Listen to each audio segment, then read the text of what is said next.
ka tuna lokacin abacha, lokacin da aka sa wata hukuma aka sa mata ptf, wato hukumar da ke tattara rarar riba ta man fetur. Me ya faru?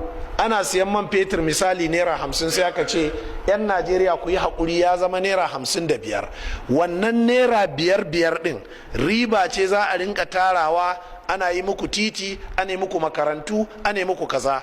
duk badakalar da za a ce abacha ya yi da shi da buharin shi, amma dai an gani a ƙasa ko ba a gani ba? an gani. da obasanjo zo sai ya rusa hukumar. da ya rusa hukumar an cire muku naira 5 ɗin.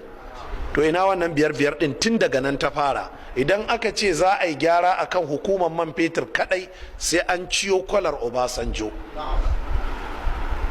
ka tuna lokacin obasanjo in ka zo za ka sa katin mtn, ya kake sawa?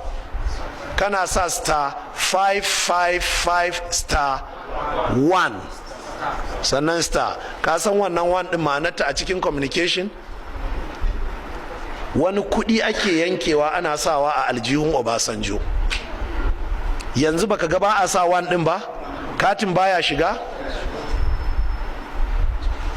to mutum nawa aka zalunta? ka san miliyan nawa aka rinka bashi a yini daya? jama'a wannan fa kaɗan ne. to idan za a bar mu zo gaban shugaban ƙasa mu tsaya mu faɗi wannan, ba ni buƙatar ni a bani kuɗin mai, ba inda ban sani ba Abuja. zan iya kai kaina ko ina da ikon Allah, zan iya fitowa. ina da wurin kwana, ba ni buƙatar ko kobo. so ba ni buƙatar masauki, ba ni buƙatar abinci. kawai a ce lokaci kaza kawai zan bayyana a gate, in je in tsaya in gama maganganu na. ba ni buƙatar wata ambulan, ba ni buƙatar ruwan sanyin su, ba ni buƙatar komi.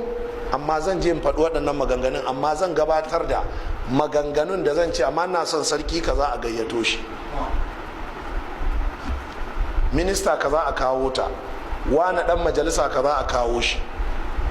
sannan za a ɗibi 'yan sanda, za a je wuri kaza, za a tare. sannan duk wanda aka samu da hannun shi a kaza za a hukunta shi. alamunce mana wannan, tunda an ce ana neman absolute solution ne. amma kawai za ku yaudare mu, ku je ku tara mutane a villa, sun ɗauki wai malamai ƙauyawa, wani ya ɗaura rawani kamar kallabin hajiya mai sai da dankali. to shi kenan a kawo mirinda a bashi mai sanyi, kaga yana titilawa kamar mayunwaci. a je a basu abinci, shi kenan su ce, a ce to shi kenan ana so za ku yi magana ne. shi kenan wani ya tashi ce to gaskiya saboda Allah abin da ya sa al'amura suka rikice, da kujerun hajji guda 30 ake aiko mana, amma tun da gwamnatin ka ta tsaya yanzu guda 3 ake bamu.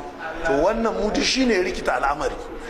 shi ne rikita al'amari a kasar nan. wani kuma ya ce ragunan layya wala da 17 ake kawowa, to amma yanzu da kira ake kawo mana guda 3.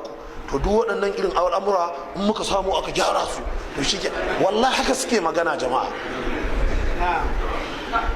haka suke magana. bukatunsu kawai za su je su gabatar, sai su ce wai abin da ya ja matsala kenan. ku tambayi na Disamba sanda ya zo nan wurinmu a lokacin da zai tsaya takarar gwamna, di ya kewaye malaman garin nan, ƙarshe aka tara mishi su a can ainihin GRA. mu ko muka ce a'a, in yana da magana ya zo. muna nan da ofis ɗinmu a muci, ya je tattaro duk shugabannin PDP na jihar Kaduna suka zo muka ce to mu ga abubuwan da suke damu mu. na ɗaya, a samar da matasa aikin yi, a yi tituna, a yi ruwan famfo, a samar da wutar lantarki, a samar da asibitoci da harkokin ilimi. iyakacin bukatunmu kenan, kuma ba mu da wata bukata da muke bukatar za mu ainihin gabatar tamu ta kanmu. a lokacin me ya faru? kun san me fara cewa? sai ce lallai dama an gaya mishi tun kafin ya zo, to lallai ya haɗu da mutane masu manufa kuma ya yi alkawari. nan take sai ce yanzu ɗin nan daga gidan wani malami suke, ya faɗi can wata mararraba can haka, ya ce ana zama da malamin cewa ya to su dai